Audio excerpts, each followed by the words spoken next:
Hello? Where are you? We have our final meeting for tomorrow's wedding, remember? You haven't shown up, and I was wondering what happened. About that. I'm not coming. What? I was speechless at Yannick's unexpected response. What do you mean? I don't understand. I mean, I'm not coming to your place. I've decided to call off the marriage. What are you talking about? It's incredibly rude to say such a thing the day before the ceremony, isn't it? After thinking it over, I realized marrying someone like Kristen just wouldn't work out. Being a woman and yet holding a higher position and earning more than me. I couldn't stand living with that kind of resentment for the rest of my life. Excuse me? He should have been aware of my job and status all along. Despite the occasional sarcastic remarks, I believed he was trying to understand in his own way. And yet, why bring this up now? So, I've decided to marry the girl I'm currently dating. I just got the marriage license issued. Marry? Not with me, but with another woman? I couldn't grasp the meaning of his words immediately.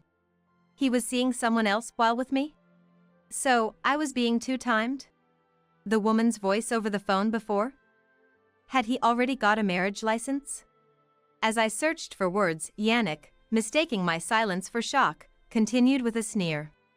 I prefer a younger, more docile girl who sweetly relies on me rather than an aged, charmless woman like you. Ditching an old lady like you was the right choice. Hearing those words, all the various emotions swirling in my head vanished. Then, my honest thoughts at the moment came out. Oh, is that so? Thanks for breaking it off. Huh? My name is Kristen. I'm a 40-year-old corporate employee. I've been working at the same company for almost 20 years since graduating from college. The workplace is filled with great people, and I enjoy my work. As a result of my good performance, I currently serve as the head of the sales department. While I was fulfilled by my rewarding job in a supportive environment, I actually had a fiancé. Somewhat unexpectedly, I thought I might remain single forever, but then I met Yannick, introduced by my parents. Being an only child, I understood my parents' concerns about my prolonged singleness. With those feelings, I started a relationship with Yannick on the premise of marriage, which eventually led to our engagement. Yannick was a salesperson at one of my dad's client companies. My dad and the president of Yannick's company are old acquaintances, often going out for drinks even now. Yannick was reputed to be an outstanding employee, and my dad persuaded Yannick's company president to introduce him to me. When this proposal was first made, I honestly wasn't enthusiastic.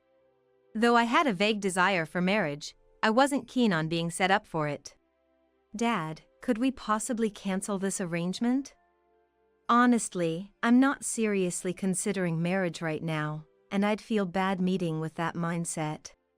Don't be like that, okay? Just think of it as an opportunity to meet someone, no need to be so formal. Despite my gentle refusal, my dad pleaded me, and I relented to meet just once. Yannick, true to his sales background, was skilled at bridging gaps between people. The conversation flowed smoothly thanks to his adept socializing, and time flew by. I thought it wouldn't be bad to meet him again. And so, our relationship continued, leading to our engagement. However, Yannick has been acting a bit strange lately. Normally, he's the same, but when it comes to work, he sometimes becomes harsh towards me. Hey, how about going out somewhere on your next day off? Maybe we can go for a drive. One day after work, I received a call from Yannick inviting me on a date. Sorry, I have to go on a business trip next week, and I'll be working on the weekend too. Can we pick another day? My company often requires me to travel for work, leading to weekend work as well. While I do get compensatory leave, it often results in mismatched schedules with Yannick. It's not uncommon for us to go over a week without seeing each other. I felt bad turning down his invitation due to my business trip, but his attitude changed immediately after I mentioned it. I see. Being a department head must keep you really busy. Guess you don't have time for me then. Although Yannick is usually pleasant, He becomes sarcastic when work prevents us from meeting. Yannick and I are the same age, but he is a manager. I don't mind our differences in position, but it seems Yannick feels inferior to me. I sensed his feelings, so I avoided discussing work to prevent such situations. However, it's now an unavoidable topic.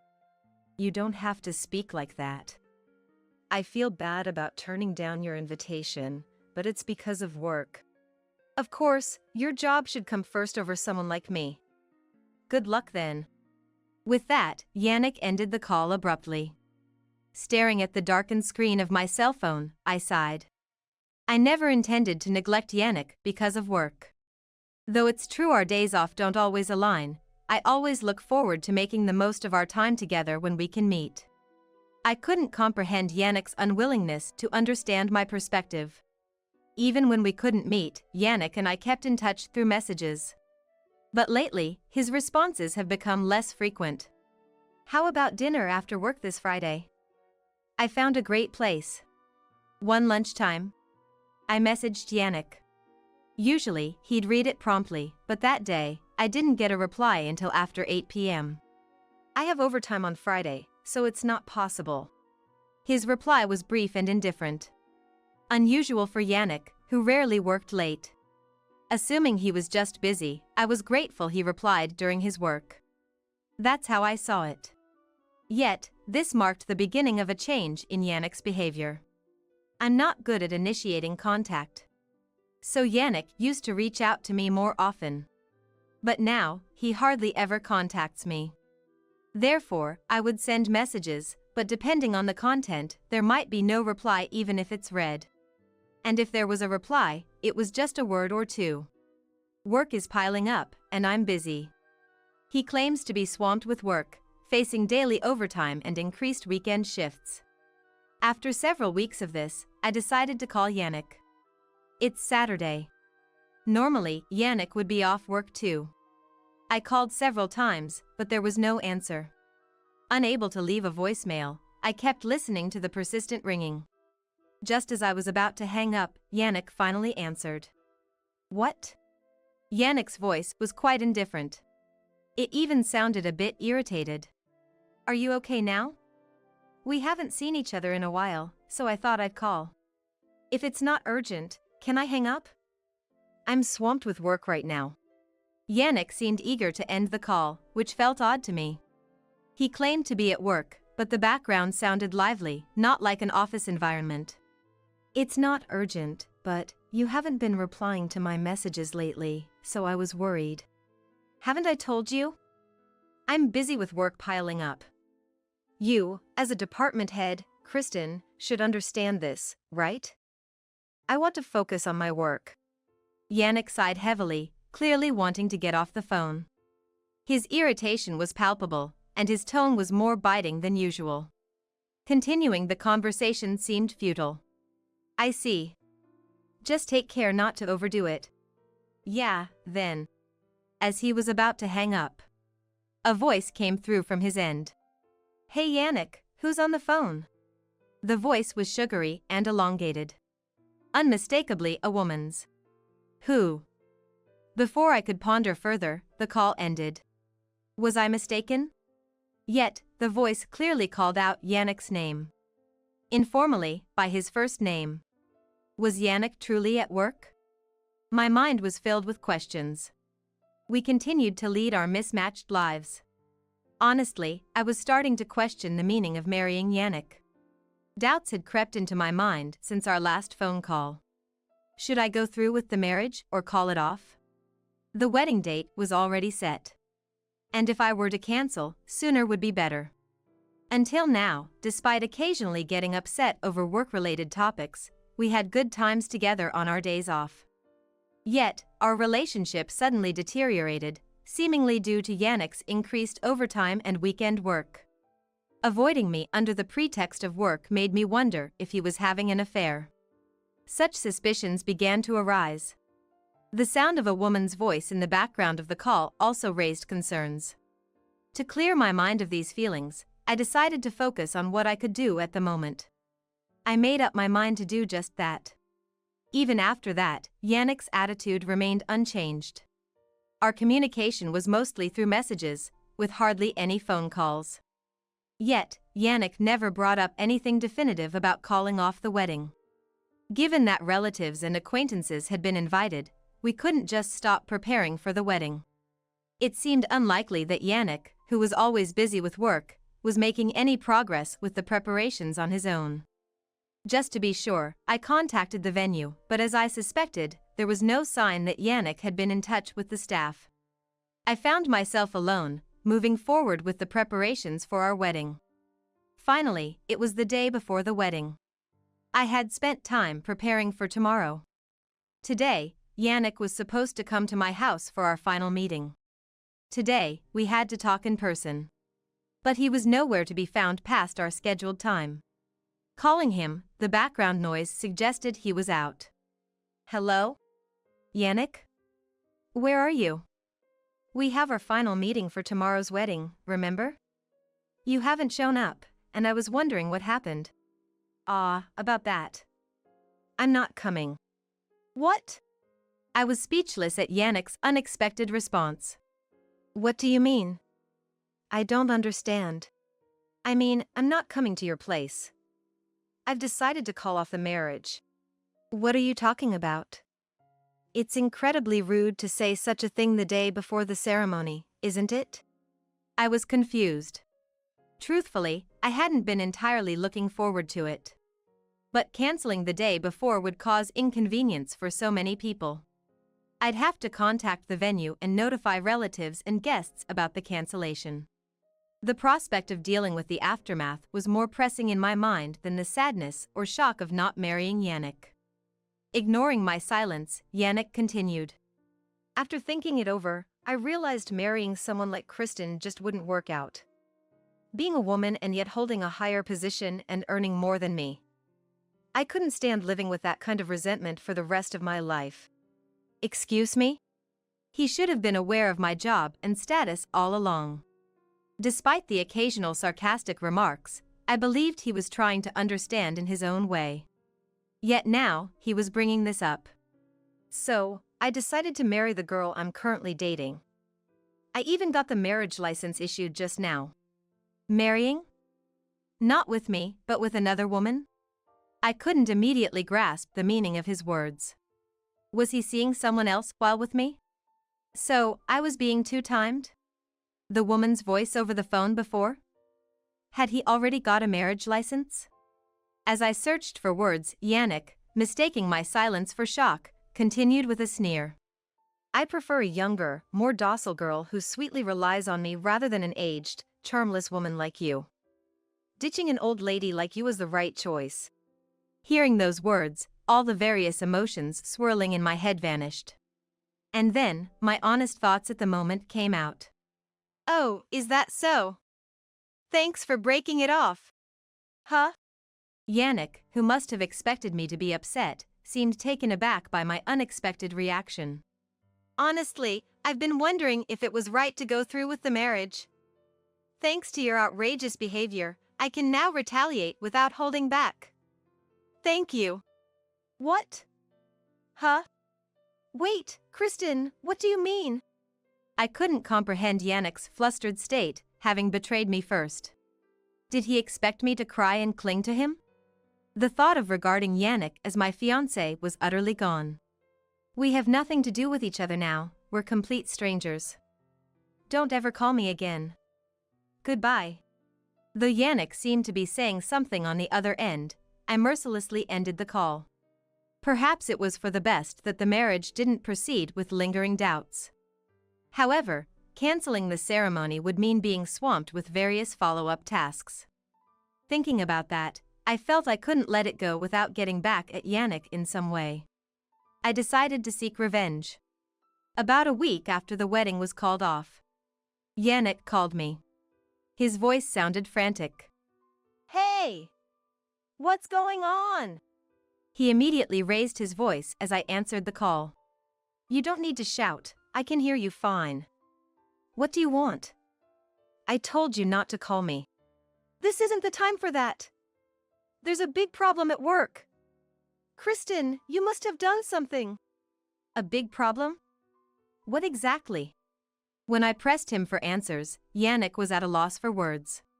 Right now, Yannick must be wearing a look of frustration. At work, there's a rumor that I was two-timing. The only one who'd do something like this is you, Kristen. Were you trying to get revenge? How vindictive! It's not a rumor, it's the truth. And since we invited colleagues from both our companies to the wedding, it's natural they'd be curious why it was suddenly called off. That might be true, but I was even called in by the president today. He probably wants to make me out to be the villain no matter what.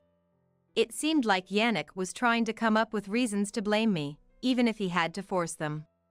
However, regarding the breaking off of this engagement, Yannick is undoubtedly at fault. I responded with a firm and resolute attitude. Well, of course. My dad must have mentioned it. What do you mean? Why would your dad come into this? In fact, my dad is a president too. He's acquainted with Yannick's company president, and the two, having hit it off, also interact privately. Given the situation, it was only natural for my dad to discuss with the president the cancellation of the wedding due to Yannick's selfish reasons. I calmly relayed this fact to Yannick. What? Your dad is the president of that big company?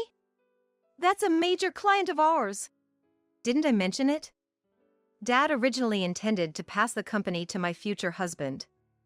He wanted me to marry someone capable. But no matter how professionally competent someone is, if their character is terrible, it's useless. My dad, who dotes on me, had somewhat old-fashioned views, planning for my husband rather than me to inherit his role. Since I understood Dad's thought, I tried hard to marry Yannick. But realizing this now, the thought seems absurd, and I can't help but laugh. So, if I had married you, I could have been the next president of that company. That's no longer possible. No, it's not impossible. After a pause, Yannick, as if having made up his mind, made a shocking proposition. Kristen, marry me. What? I'll divorce my current wife. Let's get married. His irrational suggestion brought a dry laugh to my lips. Are you out of your mind? Why would I marry a man who easily switches between women? Think about it. We once considered marrying each other. We can make it work. Trying to appease me, Yannick continued in a softer tone. But I wouldn't be fooled. I decided to play my another trump card. Stella, was it? You're planning to abandon such a young and pretty girl to marry an older woman just for her money? Hearing the name Stella, Yannick fell silent. He was probably wondering how I knew her name. What are you talking about? Who's Stella? Kristen, you must be misunderstanding something. Did you think I wouldn't find out? When your overtime and weekend work suddenly increased, and you started avoiding me, it was obvious something was up. Yannick fell silent again. Likely searching for an excuse. Not giving him the chance to respond, I pressed on.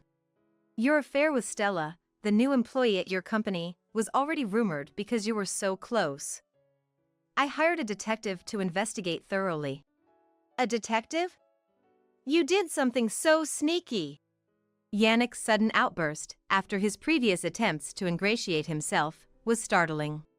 You were the one who betrayed me first. Don't get angry with me. But all this sneaking around. No, this must be your way of showing love, right? You did this to alleviate your insecurities? Yannick muttered to himself, trying to justify his thoughts. You wanted to be with me, so you investigated me. I'm sorry for getting angry. I won't do anything to worry you again, so let's get married. The way Yannick twisted facts to suit his narrative filled me with dread. The thought of spending a lifetime with such a person was nothing short of hellish. Enough. I can't marry someone who only thinks about money. Too bad you couldn't marry the president's daughter and get rich. My love for Yannick, who was entirely self-centered, had completely faded. His ability to be so self-serving was almost a talent in its own right. I don't want to talk to someone who only causes discomfort. like I said before, don't call me again. Maintaining a firm stance, I ended the call. And then, I proceeded to block all of Yannick's contact information. Keeping his contact information would only lead to situations like today. My desire to have nothing to do with Yannick had grown stronger. One day, called by my dad, I decided to visit my parents' house. While I have a good relationship with them, my busy work schedule rarely allowed visits home. Upon arrival, my dad apologized to me. "Kristen, I'm sorry.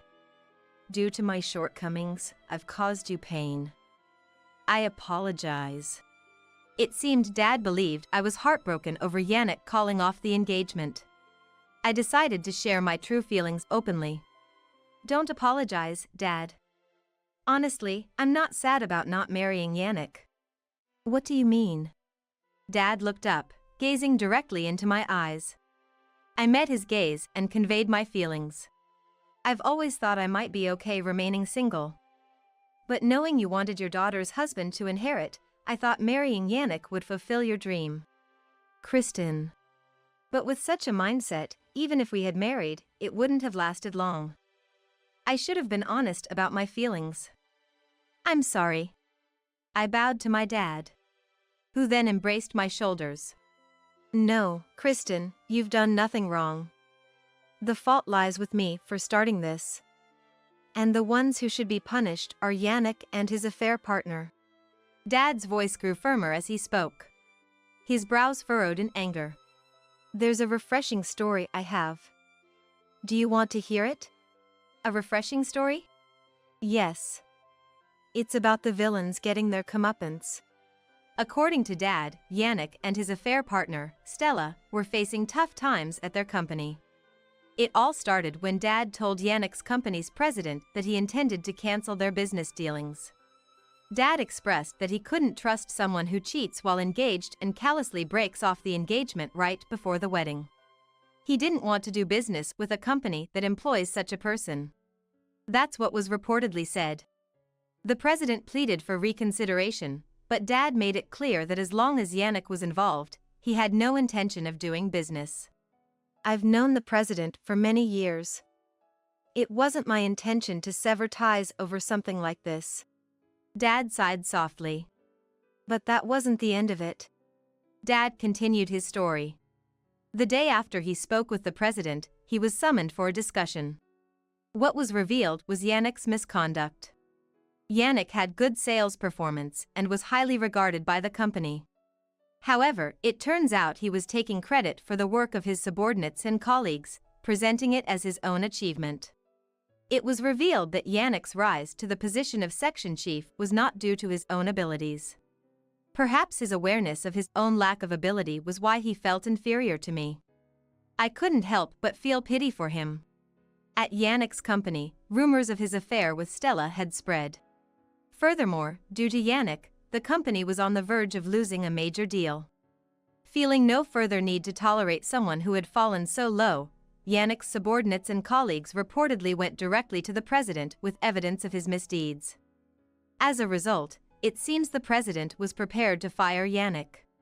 The president decided to fire Yannick and demote Stella to a less significant role with a pay cut, asking to resume our business dealings. I agreed, given those terms. Dad said, smiling at me. I had no idea it had become such a big issue. I'm sorry for causing so much trouble for you and the president. It's all right for me. But I did worry about imposing my personal issues on him.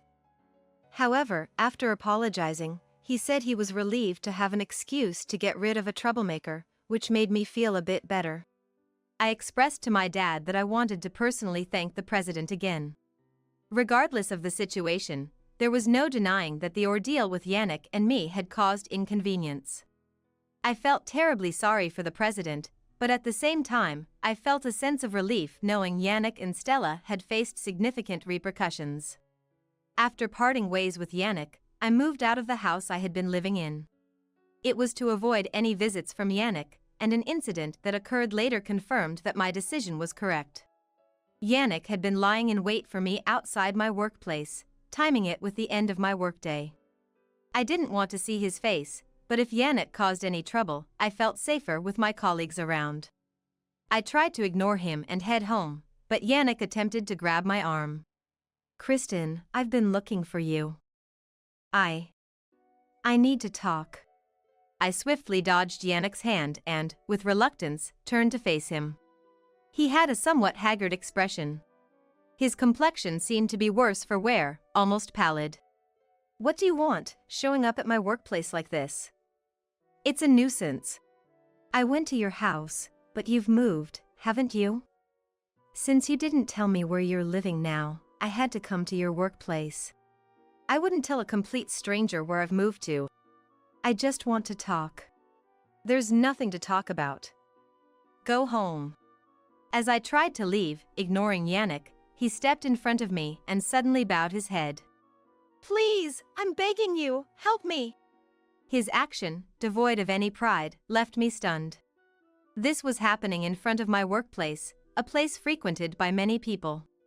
I couldn't believe Yannick would do something like this in public. Stop it. What if someone sees us? I won't stop until you listen to me. Fine. I'll listen, but that's it. Hearing my agreement, Yannick finally raised his head. Actually, I have a favor to ask. Speaking in a subdued voice, Yannick began his plea. The company told me to pay damages because the deal with your dad's company was cancelled. It was a major contract, so the amount is enormous. That's why I need your help. Although Dad had mentioned that the dealings had resumed, there might have been other repercussions that Yannick was now facing. In any case, I had no obligation to help him. You have some nerve, don't you? This is all your own doing. I can't believe you'd even think to ask me for help. But, Kristen, you're a manager, so you must be earning well, right? And even if it's not enough, your dad is a president, so you must have plenty of money, right? I thought you'd help your former fiancé. Desperate to find some way to come up with the money. He seemed to have lost all sense of propriety. His willingness to endure hardship without effort was, in a way, very Yannick-like. If the outcome was easy and favorable, that was all that mattered to him. He never considered anyone else's feelings, only his own self-centered thoughts. I decided to press the issue further, showing no mercy. How convenient for you. Why would I lend anything to someone like you? In fact, I'm going to demand compensation for breaking off the engagement. Be prepared. What? What are you saying? You're asking for even more money from someone who just told you they're struggling? Don't you have any humanity, Kristen? Seeing his hopes dashed and now facing a demand for compensation, Yannick's anger was directed squarely at me. It's only natural for you to be asked for compensation when you unilaterally broke off the engagement for selfish reasons. Plus, I'm covering the cancellation fees for the wedding. I'll be billing you for that too. Are you a demon? Don't you have any intention of helping someone who's down like this? I have no feelings of sympathy or pity for you. And stop calling me Kristen, it's too familiar. I felt a strong aversion towards Yannick, who, despite being married to Stella, continued to treat me as if I were still his woman. Despite my desire to sever all ties, I wonder why he insists on making me feel so uncomfortable. But you're my only hope. If you help me, I promise it'll be the last time. No matter what you say, it's impossible. I don't have a single penny to waste on you. If you keep bothering me, I'll call the police. If you don't like it, disappear from my sight immediately. Realizing I wouldn't budge, Yannick, with a look of despair, walked away from me, and his figure was in dejection. This would surely sever any remaining ties with Yannick. Seeing him brought low stirred no emotion in me. Confirming that I harbored no lingering feelings for Yannick, I resolved to move forward. I heard from my dad that Yannick and Stella had resorted to borrowing money to pay the demanded compensation. Unfortunately, they borrowed from disreputable sources and were now struggling with harsh collection practices. They tried to seek help from family and relatives to repay the debt, but the story of how they broke off the engagement with me had spread, and no one was willing to help them. Yannick, having lost his job, faced difficulties in finding new employment as rumors of his actions at his previous job circulated, making it hard for him to get a job in the area. Stella, while not fired, resigned due to the uncomfortable atmosphere created by the affair rumors that wouldn't die down. Both were barely getting by with part-time jobs, struggling day to day. As for me, I was as busy as ever with my work, thriving in my professional life. It seems this path suits me better after all. One day, while relaxing at my parents' house, Dad approached me with a question. "Kristen, would you consider taking over the company?"